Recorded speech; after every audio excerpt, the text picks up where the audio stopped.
TikTok live streaming. Where do I even begin? We all know what TikTok is and what it's done to the attention span of young people and even old people. Mindless hours of scrolling without any intention or any end goal in mind. And if that wasn't bad enough, now we have TikTok Live. TikTok Live is essentially a platform where these creators that create on TikTok can go live with their audience. Unlike TikTok videos, which are extremely short, usually under a minute long, these videos are much longer but deploy some of the same strategies used to create TikToks for engagements and views. I don't really use TikTok, but I wanted to open the app just to check it out, and I came across this live feature. I don't know why, but I decided to go deeper and understand why so many creators were going live. And I'm not talking about a couple of creators. These are hundreds and even thousands of creators in every country going live on TikTok and seemingly getting thousands of likes as well. The thing that makes TikTok Live upon first glance different from Twitch or even YouTube is that there's not a few big creators. Seemingly unknown accounts are getting thousands of views and thousands of likes. Of course, this piqued the business side of my brain because I really want to understand why are people doing this.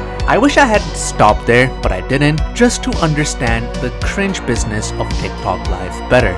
The entire point of TikTok live streaming, and I guess live streaming in general, is to receive gifts and monetary incentives from your viewers. Now, of course, there's some live streamers that actually do productive or creatively impressive stuff. For example, music, art, dance, whatever it is. There's people out there that actually do deserve all of these monetary incentives that they're getting and don't really exploit their audience for more money. On TikTok, however, this does not seem to be the case for the majority of creators. On TikTok Live, these monetary incentives are called gifts, and gifts can range anywhere from 10 cents to even sometimes $500. Most of these gifts have a name. There's roses and other kinds of flowers and other icons as well, and depending on what icon you gift, it might cost you more or less. The problem is that it is very easy to gift on TikTok. All you have to do is buy through your Apple ID or your Play Store and you're basically set. This is where the first problem comes in. There's no incentive really for TikTok to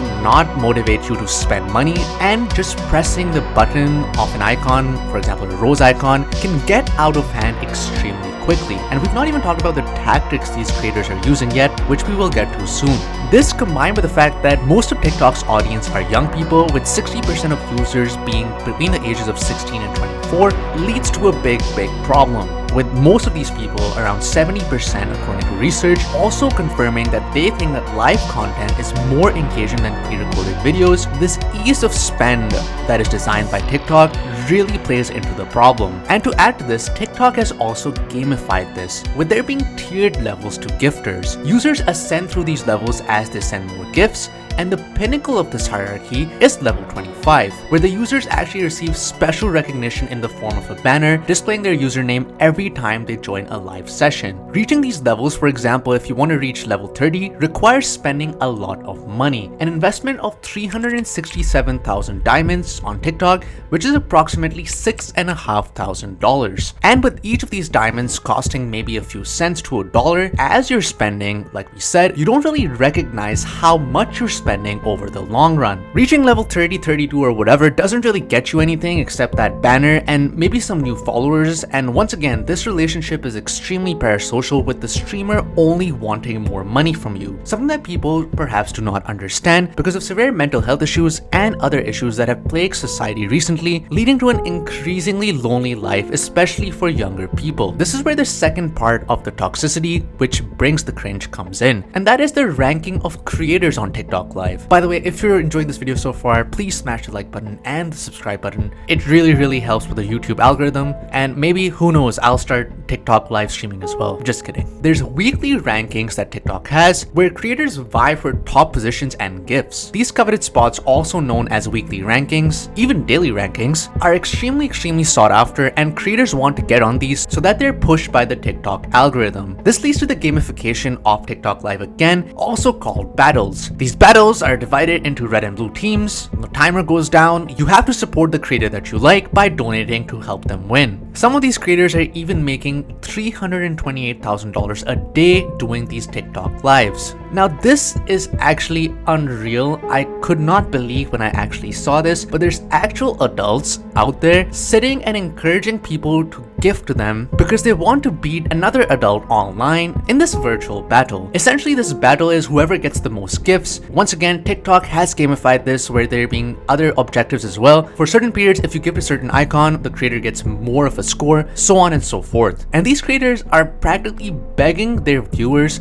to gift to them. And this is not just a couple of creators doing this. Out of the top 20 lives, 18 that I noticed were doing this. The other two, one was this guy doing a psychic reading online for some reason, and people giving him their birthdays and birth information, and other people just chilling and talking, which is fine. Chilling and talking is a streaming category even on Twitch, but these battles, which have overshadowed everything else on TikTok Live, is by design. Because the more gifts you get, the more you incentivize your viewers to gift you, the higher you're going to be ranked in the algorithm, get those weekly spots, meaning more people are going to join your live, and the more gifts you're going to get. It is an extremely strong financial incentive, which leads to most of these battle streams being extremely toxic, with creators hurling profanity at each other, also at their viewers for not gifting enough, acting extremely angry and agitated if their viewers don't gift, further tapping into that parasocial relationship of them being your friend and you letting them down, emotionally manipulating their viewers to make them win and making it seem like a team effort, although they're the only ones that are getting financially rewarded for it. This sometimes can also be classified as an addiction, particularly a gambling addiction, with the color schemes, the icons, the animations being used when you actually donate being extremely similar to a slot machine. And people online have written extensively about their problems with this addiction on TikTok, with some people losing as much as 6,000 pounds on TikTok live streaming just because they were manipulated into being friends, quote unquote, with a creator online. And if you think I'm exaggerating the extent of how much these creators push their fans to donate, I encourage you to go on TikTok and click the live button. It is extremely unreal. I scroll for hours on TikTok live, I'm not proud of it, but most creators I've found were deploying the same tactics because they of course work. The average TikTok user on TikTok live perhaps is not that financially literate since they're young, or maybe they're not that aware of how they're being manipulated.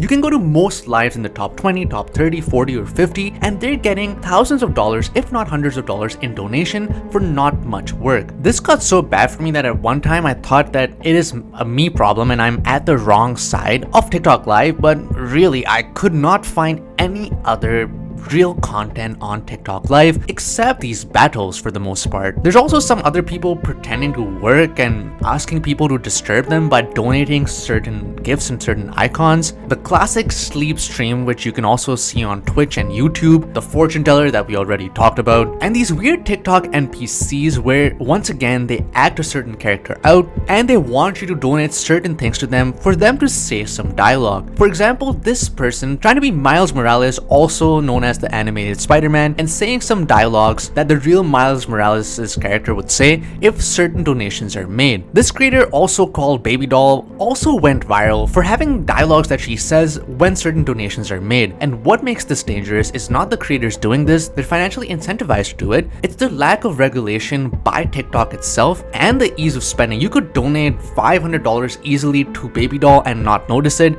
something our friend Timbaland, yes Timbaland, that has made very good songs, has also done. Why would you do this, Timbaland? I don't know, but you did, so I'm not going to forgive you for that. Now you might say that so what, these creators are going live and making money, there's a market for it, they're just fulfilling the market, and this is perfectly fine and perfectly legal. Let's agree with that for a moment. The problem is that a lot of these creators are also exploiting pre-recorded footage for actually making money. Many creators, for example, have been found uploading Mr. Beast videos and pretending that it's actually live, using his name and using his alias to make some money. And not just Mr. Beast, they've been using other people's stolen content to make money. This also includes this very popular footage of people working their jobs at factories in developing countries, for example South America or even somewhere in Asia, and just live streaming their work in the hopes of getting some donation by making people aware of their day-to-day lives and watching this low-key mundane content, which also has space in the online community. The problem is that the accounts that are actually uploading them are re-uploading them. They're not the original people uploading this sort of content and are tricking and baiting viewers into getting donations because once again they're appealing to emotion of the people watching these videos. And these creators also use some reverse psychology tactics to get more donations. For example, this creator who's also been caught for scamming people according to a Business Insider report, building a house of cards and then begging people not to donate, or else he'll get really angry and then start throwing cards at them, which is exactly what he does in his video. There's also creators out there that are sleeping and then saying don't donate because they're going to wake up and they're going to hear some sounds, which is again reverse psychology. They want people to donate, they want to make money, but they're manipulating their audience into sending them more gifts. Of course, this sort of trolley relationship is not even a good parasocial relationship to have, and I think all parasocial relationships are not good, I guess, but this one just takes it to another extreme. Now, let's say that you're okay with this as well somehow. You're okay with the manipulative tactics, you're okay with the emotional manipulation, you're okay with the reverse psychology, you're okay with the battles, you're okay with everything. The one thing that you cannot refute is that this targets the people on the fringes of society, particularly young people and old people. The age line is extremely blurred on TikTok Live, and people who are perhaps not supposed to be interacting with people much younger than them are able to interact with them fully. There's no blaming the creators here that are making these live stream videos because they need to be protected by the app that they're on. Really should not be allowed to interact with full grown adults on this app. And the other side is extremely old people, or just old people in general. Once again, I'm going to allude back to that loneliness epidemic that we're facing as a society, which is perhaps a broader problem with society and has always been a problem with someone that is old. We covered that story of someone spending $6,000. It can get much worse, with some people even spending their entire inheritance on this app, and particularly TikTok Live. Cindy White spent more than $25,000 looking for companionship on TikTok Live. According to reports, she's 65 years old and is a former insurance investigator who lives alone in Burlington County, New Jersey. And once again, she found herself very lonely according to herself, and to spend time, like with most people, she opened TikTok. This is where she was exposed with those live matches, those battles that we talked about. She got into these battles and she spent as much as 50 hours a week on TikTok battles. That is more than I work in a week she spent on TikTok Live. And we've talked about the gamification before. It's very easy to press that button and very easy to spend. These creators create this environment of urgency which you fall into and start spending. She was spending all over the place, sometimes $13, sometimes $29 on one icon, burning more than $100 a day. By May 2023, she had spent more than $25,000 on TikTok and was struggling to pay her bills. Now, this is a perfectly smart, capable woman who spent her entire career working in corporate America, amassed a retirement for herself, and she got reduced to the point where she couldn't pay her bills. This is just to show you this is not a one-off. This is actually very, very real and could be happening to people that you and I know of. I've seen this being compared to gambling, but in gambling, when you play the slot machine or you go to the blackjack table or whatever you do, you actually have a probability of winning. You actually have a small statistical chance of getting your money back or even making more money. When you're gifting something to someone on TikTok Live, your probability of getting your money back is zero. There is no probability because your money is gone. There's nothing that you can do to get that back. And of course, news outlets have talked to or tried to talk to TikTok about this, but their statements are extremely untrue. They're just not true. A TikTok spokesperson told Business Insider, "We have firm guardrails to protect our live community, including specific policies for match content, customizable safety tools for viewers, and only allowing people over 18 to send gifts." They also said that they prohibit influencers from requesting gifts by violating company policies or exploiting ongoing tragedies. And this one thing that they said that I really do not agree with, that creators cannot solicit gifts in exchange for items or services. That is simply just not true in the world of TikTok Live. That is literally what these creators are doing. They are exchanging services for gifts, and they are using manipulative tactics to get people to donate to them more. Or maybe my hours of scrolling on TikTok does not make me an expert on the subject, and maybe I just got unlucky with the side of TikTok Live that I encountered. Usually at this point of the video, I would try to find out ways to fix this or find something that could be improved, but I simply just don't see it happening with TikTok Live. just because of the way creators are incentivized to get onto this leaderboard, and the only way you can do this is to get more gifts, which they've dialed down getting. These battles actually work. But in this, we can look towards protecting ourselves. If you are consuming content on TikTok Live, try to be cognizant of what content you're actually consuming. If you're scrolling without a thought in your brain for hours every day, that could signal a sign for you to stop, reevaluate how you use social media and your relationship with it, and hopefully build a healthier relationship with not just social media but your time and your finances. And as always, don't forget to like, comment, and subscribe. I hope you enjoyed this, and I'll see you in the next one.